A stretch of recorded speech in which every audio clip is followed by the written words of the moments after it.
এই যে পঞ্চায়েত আপনি সদস্য, সেই পঞ্চায়েতে আগে বিভিন্ন অভিযোগ ছিল যে বিডিও ভালো করে কাজ করতে পারছেন না, এখন কি পাচ্ছেন ভালো? দেখো, আগেও পাচ্ছিলাম না, এখনও পাচ্ছি না। তার কারণ হচ্ছে দীর্ঘদিন ওরা মাল চুরি করছিল। আমি এর আগে আপনারা ভিডিও দেখেছেন, আমি সেই চুরি করা মালও ধরেছিলাম। তারপরে আমাদেরকে বলল মাল দেওয়া হবে। কিন্তু একটা কথা,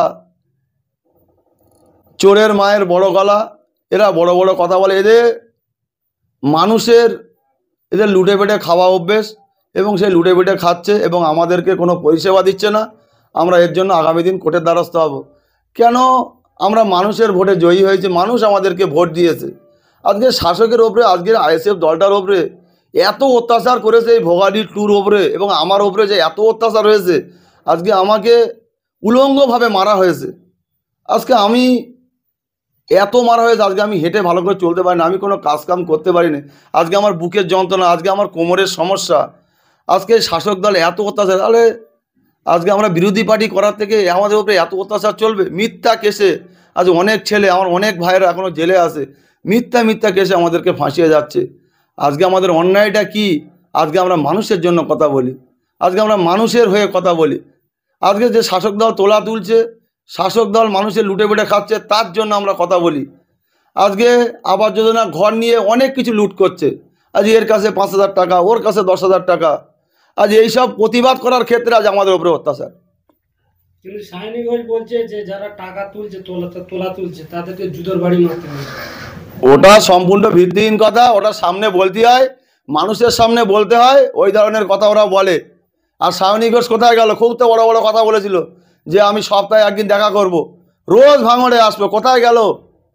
এর আগে তো মিমি চক্রবর্তী ছিল, কোথায় গেল? একবারও দেখতে পেয়েছো? আজ অকাল সম্পত্তি বিল নিয়ে যে এইসব হচ্ছে, আজকে তিলোত্তমা কাণ্ড নিয়ে, কই সায়নী ঘোষকে দেখেছো?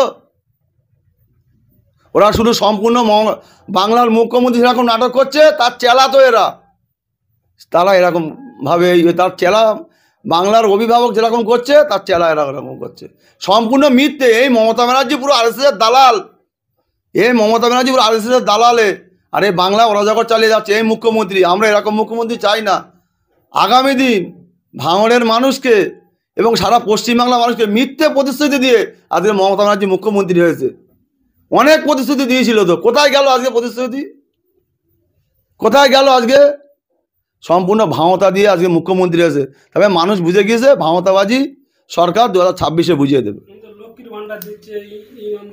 আমরা লক্ষ্মীর ভাণ্ডার চাই না, আমরা চাকরি চাই। আমরা ভিক্ষা চাই না, আমরা অধিকার চাই। ফের বলছি, আবারও বলছি, আমরা ভিক্ষা চাই না। আজকে ভারতবর্ষ বলছে গণতন্ত্র রাষ্ট্র, গণতন্ত্র বলে কিছু আছে? আজকে বলছে গণতন্ত্র বলে কিছু আছে?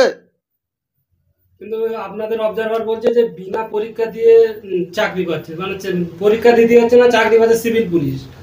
আপনাদের ভাঙড়ে বলছে। দেখো, একটা কথা বলি, যাদের চোরের মায়ের বড় গলা, চুরি করে অভ্যাস, তারা এই ধরনের কথা বলবে। এবং ওরা সম্পূর্ণ মমতা ব্যানার্জি থেকে শুরু করে, মুকুল রায় থেকে শুরু করে, পার্থবাবু থেকে শুরু করে, এনারা হাজার হাজার কোটি টাকা চুরি করে।